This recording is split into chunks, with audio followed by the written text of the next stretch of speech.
ಇವತ್ತು ಏನು ಮರ ತೋರಿಸ್ತಾ ಇದ್ದೀನಿ, ಏನಿದು ಅಂತ ನೀವು ಅನ್ಕೊತಾ ಇರೋದು, ಇದು ಜಿಗುಜ್ಜೆ ಮರ. ಇದರಲ್ಲೇ ಇವತ್ತು ನಾವು ಬಿರಿಯಾನಿ ಮಾಡಕ್ಕೆ ಹೋಗ್ತಿದ್ದೀವಿ. ಈಗ ಎಲ್ಲರೂ ಹೇಗಿದ್ದೀರಾ, ಎಲ್ಲರೂ ಚೆನ್ನಾಗಿದ್ದೀರಾ ಅನ್ಕೊಂಡಿದ್ದೀನಿ. ನಾನು ನಿಮ್ಮ ಹೇಮಾ ಕುಮಾರ್. ಇವತ್ತು ನಾನ್ ಮಾಡಕ್ ಹೊರಟಿರೋದೇನಂದ್ರೆ, ಇವತ್ತು ನಾನು ಕಿಚನ್ ಇದ್ದೀನಿ. ಏನ್ ಮಾಡ್ತಿದ್ದೀನಿ ಅಂದ್ರೆ, ಇಲ್ಲಿ ನೋಡ್ಬೋದು ನೀವು, ಇದೇನ್ ಕಾಯಿ ಅಂತ ನಿಮ್ಗೆ ಮೋಸ್ಟ್ ಆಫ್ ಜನ ಗೊತ್ತಿರಲ್ಲ. ಇದು ಬಂದ್ಬಿಟ್ಟು ಜಿಗುಜ್ಜೆ ಕಾಯಿ ಅಂತ ಹೇಳ್ತಾರೆ. ಜಿಗುಜ್ಜೆ ಕಾಯಿ ಅಂದ್ರೆ ನಾವು ಅಳ್ಸಿನಕಾಯಿ ಬರುತ್ತಲ್ವಾ, ಸೇಮ್ ಅದೇ ತರ ಅಳ್ಸಿನಕಾಯಲ್ಲಿ ಬೇರೆ ಜಾತಿಯ ಒಂದು ಕಾಯಿ ಅಂತ ಹೇಳ್ಬೋದು. ಇದು ಚಿಕ್ಕದಾಗಿ ಬರುತ್ತೆ, ಅಳ್ಸಿನಕಾಯಿದಷ್ಟು ದಪ್ಪ ಬರಲ್ಲ, ಬಟ್ ಅದೇ ಜಾತಿ ಕಾಯಿ. ಇದು ಜಿಗುಜ್ಜೆ ಕಾಯಿ ಅಂತ ಹೇಳ್ಬಿಟ್ಟು ಕರೀತಾರೆ. ಸೊ ಇದು ಇವತ್ತು ನಾವು ಇದರಲ್ಲಿ ಬಿರಿಯಾನಿ ಮಾಡೋಣ. ಬಿರಿಯಾನಿ ಯಾವ ತರ ಮಾಡೋದು ಅಂದ್ಬಿಟ್ಟು ನಾನು ನಿಮ್ಗೆ ತೋರಿಸ್ಕೊಡ್ತೀನಿ. ಸೊ ಬನ್ನಿ ಈಗ ಬಿರಿಯಾನಿ ಮಾಡಕ್ಕೆ ಸ್ಟಾರ್ಟ್ ಮಾಡ್ಕೊಳ್ಳೋಣ. ಸೊ ಇವಾಗ ನಾವು ಬಿರಿಯಾನಿಗೆ ಏನೇನ್ ಬೇಕಂದ್ರೆ, ಬಿರಿಯಾನಿ ಪಲಾವ್ ಎಲೆ, ಮತ್ತೆ ಜಾಪತ್ರೆ, ಮತ್ತೆ ಕಲ್ಲುವ್ವ, ಸೋಂಪು ಎಲ್ಲ, ಚಕ್ಕೆ ಲವಂಗ ಎಲ್ಲ ಎತ್ಕೊಂಡಿದೀನಿ. ಬಿರಿಯಾನಿ ಏನ್ ಬೇಕು ಅದೆಲ್ಲ, ಪಲಾವ್ ಸಾಮಾನು ಏನ್ ಬೇಕು ಅದು. ಅದಾದ್ಮೇಲೆ ನಾನು ಇಲ್ಲಿ 3 ದೊಡ್ಡ ಸೈಜ್ದು ಟೊಮೆಟೊ ಕಟ್ ಮಾಡ್ಕೊಂಡು ಇಟ್ಕೊಂಡಿದೀನಿ. ಇದು ಕೊತ್ತಂಬರಿ, ಪುದೀನ ಮತ್ತೆ ಈರುಳ್ಳಿ ಕಟ್ ಮಾಡ್ಕೊಂಡು, ಎರಡು ದೊಡ್ಡ ಸೈಜ್ ಈರುಳ್ಳಿನ ಕಟ್ ಮಾಡಿ ಇಟ್ಕೊಂಡಿದ್ದೀನಿ ಇಲ್ಲಿ. ಅದಾದ್ಮೇಲೆ ಇಲ್ಲಿ ನೀವು ನೋಡ್ಬೋದು, ಶುಂಠಿ, ಬೆಳ್ಳುಳ್ಳಿ ಮತ್ತೆ ಸೋಂಪು ಸ್ವಲ್ಪ, ಮತ್ತೆ ಮೆಣಸು, ಇಷ್ಟನ್ನು ಇಲ್ಲಿ ಗ್ರೈಂಡ್ ಮಾಡ್ಕೊಬೇಕು, ಅಂದ್ರೆ ಪೇಸ್ಟ್ ಮಾಡ್ಕೊಬೇಕು. ಅದಾದ್ಮೇಲೆ ನಾವು ಅವಾಗೆ ಕಲ್ಸ್ಕೊಂಡಿರುವಂತಹ ಜಿಗುಜ್ಜೆ ಕಾಯಿ, ಮತ್ತೆ ಉಪ್ಪು, ಅರಿಶಿನ, ಮೊಸರು ಮತ್ತೆ ಬಿರಿಯಾನಿ ಮಸಾಲ, ಇಷ್ಟನ್ನು ಹಾಕಿ ನಾವು ಇಲ್ಲಿ ಮ್ಯಾರಿನೇಟ್ ಮಾಡಿ 15 ನಿಮಿಷ ಇಟ್ಟಿದ್ದೆ. ಸೊ ಇದಾಗಿದೆ ಇವಾಗ. ಸೊ ಇವಾಗ ನಾವು ಏನಂದ್ರೆ ಇದನ್ನ ಬಿರಿಯಾನಿನ ಸ್ಟಾರ್ಟ್ ಮಾಡ್ಕೊಳ್ಳೋಣ. ಯಾವ ತರ ಮಾಡೋದು ಅಂಡ್ ಪ್ರೊಸೀಜರ್ನ ನಾನು ನಿಮ್ಗೆ ತೋರಿಸ್ಕೊಡ್ತೀನಿ. ಮೊದಲಿಗೆ 3 ರಿಂದ 4 ಸಲ ತೊಳೆದಿರೋಂಥ ಹಲಸಿನಕಾಯಿಗೆ ಒಂದು ಸ್ವಲ್ಪ ಅರಿಶಿನದ ಪುಡಿ, ಸ್ವಲ್ಪ ಖಾರದ ಪುಡಿ ಮತ್ತು ಸ್ವಲ್ಪ ಉಪ್ಪು, ರುಚಿಗೆ ತಕ್ಕಷ್ಟು ಉಪ್ಪು, ಇಷ್ಟನ್ನು ಹಾಕಿಬಿಟ್ಟು ಇದನ್ನು ಚೆನ್ನಾಗಿ ಮ್ಯಾರಿನೇಟ್ ಮಾಡಿ ಇಡಬೇಕು. ಜೊತೆಗೆ ಮೊಸರು ಹಾಕಬೇಕು. ಸೊ ಉಪ್ಪು, ಖಾರ, ಹುಳಿ ಇದಿಷ್ಟನ್ನು ಚೆನ್ನಾಗಿ ಹಿಡಿಯುತ್ತೆ. ಸೊ ಹಾಗಾಗಿ ಇದನ್ನು ಚೆನ್ನಾಗಿ ಮಿಕ್ಸ್ ಮಾಡಿಬಿಟ್ಟು ಇದನ್ನು ಇಡಬೇಕು ಒಂದು ಸ್ವಲ್ಪ ಹೊತ್ತು. ನೋಡಿ, ಸ್ವಲ್ಪ ಇದಕ್ಕೆ ಬಿರಿಯಾನಿ ಮಸಾಲ ಕೂಡ ಸೇರಿಸ್ಕೊತಾ ಇದ್ದೀನಿ. ಸೊ ಬಿರಿಯಾನಿ ಆಗಿರೋದ್ರಿಂದ ಬಿರಿಯಾನಿ ಫ್ಲೇವರ್ಸ್ ಬರಲಿ, ಚೆನ್ನಾಗಿ ಎನ್ಹಾನ್ಸ್ ಆಗಲಿ ಅಂದ್ಬಿಟ್ಟು ಬಿರಿಯಾನಿ ಮಸಾಲನೂ ಹಾಕಿಬಿಟ್ಟು ಚೆನ್ನಾಗಿ ಕಲಿಸ್ಬಿಟ್ಟು ಒಂದು ಕೋಟ್ ಆಗೋ ಥರ ಚೆನ್ನಾಗಿ ಕಲಿಸ್ಬಿಟ್ಟು ಇದನ್ನು ಒಂದು 20 ಮಿನಿಟ್ಸ್ ಇಡಬೇಕಾಗುತ್ತೆ. ಇಟ್ಬಿಟ್ಟು ಇವಾಗ ಬಿರಿಯಾನಿ ಮಾಡೋದಕ್ಕೆ ಸ್ಟಾರ್ಟ್ ಮಾಡೋಣ. ಯಾವ ತರ ಮಾಡೋದು ಅಂದ್ರೆ, ಇಲ್ಲಿ ನೋಡ್ಬೋದು, ಫಸ್ಟ್ ನಾವು ಸ್ಟವ್ ಅಂಟಿಸ್ಕೊಂತಾ ಇದ್ದೇನೆ. ಸೊ ನಾನ್ಗೆ ಎಣ್ಣೆನ ಹಾಕೊಂತಾ ಇದ್ದೀನಿ.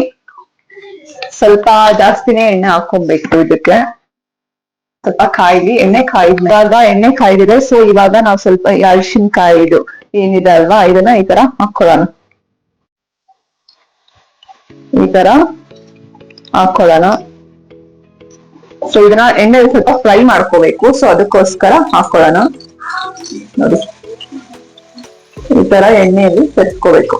ಇದನ್ನ ಇವಾಗ ಫ್ರೈ ಮಾಡ್ಕೋಬೇಕು. 1-2-3 ಮಿನಿಟ್ಸ್ ಇದನ್ನ ಚೆನ್ನಾಗಿ ಫ್ರೈ ಮಾಡ್ಕೊಬೇಕು. ಇವಾಗ ಇದಾಗಿದೆ. ಸೊ ಇವಾಗ ಇದನ್ನ ಎತ್ಕೊಳ್ಳೋಣ, ತೆಗೆದ್ಬಿಡೋಣ. ಇವಾಗ ಇದನ್ನ ತೆಗಿಬೇಕು. ಇವಾಗ ಇದೇ ಪ್ಯಾನ್ಗೆ ಇನ್ನೂ ಸ್ವಲ್ಪ ಎಣ್ಣೆನ ಹಾಕೊಳ್ಳೋಣ. ಇವಾಗ ಇದಕ್ಕೆ ಇನ್ನ ಸ್ವಲ್ಪ ಎಣ್ಣೆ ಹಾಕೊಂಡು ಕಾಯಿಸ್ಬಿಡೋಣ. ಸ್ವಲ್ಪ ಕಾಯಿಲಿ. ಇರುವಂತ ಈರುಳ್ಳಿ ಮತ್ತೆ ಉದ್ದುದ್ದ ಹೆಚ್ಕೊಂಡಿರೋ 2 ಮೆಣಸಿನಕಾಯಿನ ಇದಕ್ಕೆ ಸೇರಿಸ್ಕೊಂತಾ ಇದೀನಿ. ಇವಾಗ ಹಾಕೊಂಡು ಚೆನ್ನಾಗಿ ಫ್ರೈ ಮಾಡ್ಕೋಬೇಕು. ಬಿರಿಯಾನಿಗೆ ಚೆನ್ನಾಗಿ ಈರುಳ್ಳಿ ಫ್ರೈ ಆದ್ರೆ ಟೇಸ್ಟ್ ಚೆನ್ನಾಗಿರುತ್ತೆ. ಸೊ ಅದಕ್ಕೋಸ್ಕರ ಸ್ವಲ್ಪ ಚೆನ್ನಾಗಿ ಈರುಳ್ಳಿನ ಫ್ರೈ ಮಾಡ್ಕೊಳ್ಳೋಣ. ಮತ್ತೆ ಚಕ್ಕೆ, ಲವಂಗ ಅದನ್ನೆಲ್ಲ ಹಾಕೊಳ್ಳೋಣ.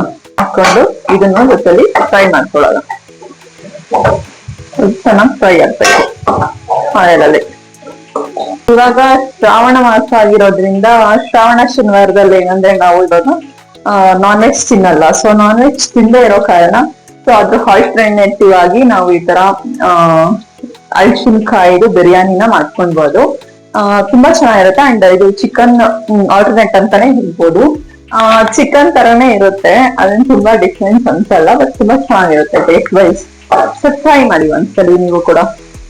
ಇದಾಗಿರ್ಬೋದು. ಮತ್ತೆ ಸೋಯಾ, ಮಶ್ರೂಮ್, ಸೋಯಾ ಮಶ್ರೂಮ್ ಎಲ್ಲರೂ ಟ್ರೈ ಮಾಡ್ತಿರ್ತಾರೆ ಅಂಡ್ ಅಳಸಿನಕಾಯಿ ಕಮ್ಮಿ ಟ್ರೈ ಮಾಡೋದು. ಅಂಡ್ ನಾನು ಈ ತೋರಿಸ್ತಿರೋ ಕಾಯಿ ಅಂತೂ ತುಂಬಾ ಜನ ನೋಡೇ ಇರಲ್ಲ. ನೋಡಿದ್ರು ತುಂಬಾ ಜನಕ್ಕೆ ಅದೇನು ಅಂತಾನೆ ಗೊತ್ತಿರಲ್ಲ, ಏನ್ ಮಾಡ್ಬೇಕು ಅದನ್ನ ಅಂತ. ಅಂಡ್ ಇದು ತುಂಬಾ ಒಳ್ಳೇದು ಹೆಲ್ತ್ ಕೂಡ. ಸೊ ಟ್ರೈ ಮಾಡಿ ಒಂದ್ಸಲಿ, ಸಿಕ್ಕಿದ್ರೆ ಇಲ್ಲಾನ ಟ್ರೈ ಮಾಡಿ.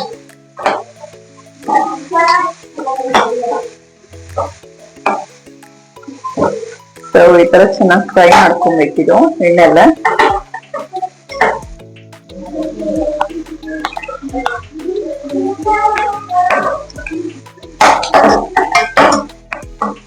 ಇದಾದ್ಮೇಲೆ ಈ ಟೈಮಲ್ಲಿ ನಾವು ಕೊತ್ತಂಬರಿ ಮತ್ತೆ ಪುದೀನ ಕಟ್ ಮಾಡಿ ಇಟ್ಟಿದ್ವಲ್ಲ, ಸೊ ಅದನ್ನ ನಾವು ಇಲ್ಲಿ ಸೇರಿಸ್ಕೊಬೇಕು.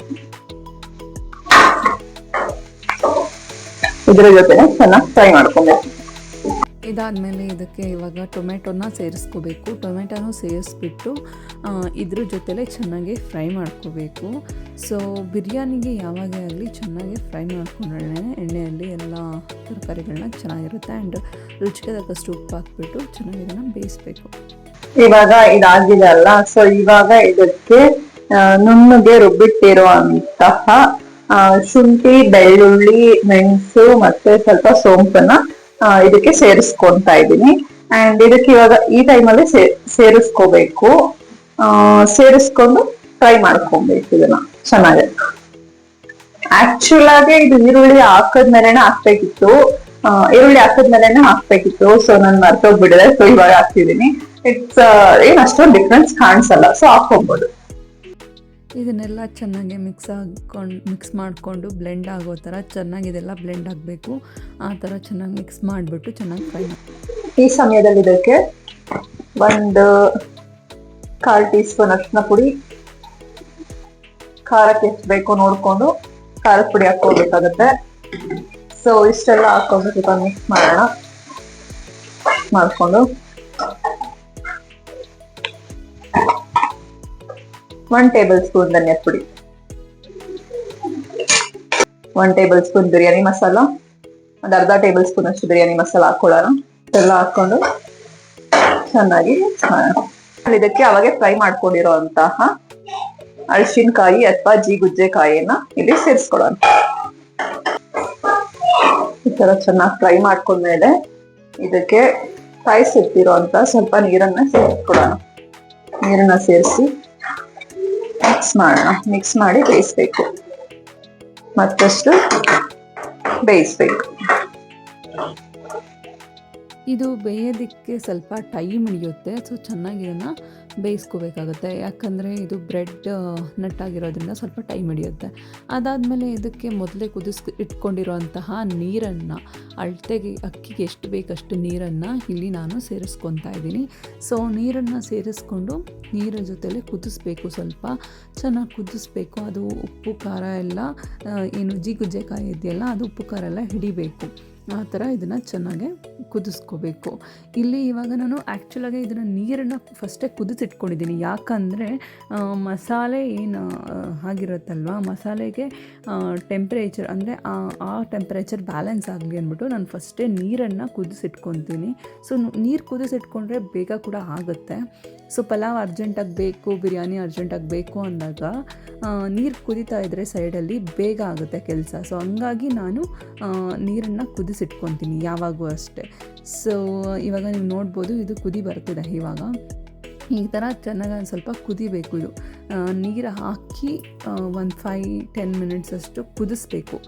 ಕುದಿಸಿದ್ರೇ ಅದು ಫ್ಲೇವರ್ಸು ಚೆನ್ನಾಗೆ ಬಿಟ್ಕೊಳೋದು. ಅದಾದಮೇಲೆ ಇಲ್ಲಿ ನಾವು ಅಕ್ಕಿನ ತೊಳೆದಿಟ್ಕೊಂಡಿರೋ ಅಂತಹ ಅಕ್ಕಿನ ಸೇರಿಸ್ಕೊತಾ ಇದ್ದೀವಿ. ಸೊ ತೊಳೆದಿಕೊಂಡು ಇರೋ ಅಕ್ಕಿನ ಇಲ್ಲಿ ಸೇರಿಸ್ಕೊಂಡು ಇದನ್ನು ಮಿಕ್ಸ್ ಮಾಡ್ಕೊಬೇಕು.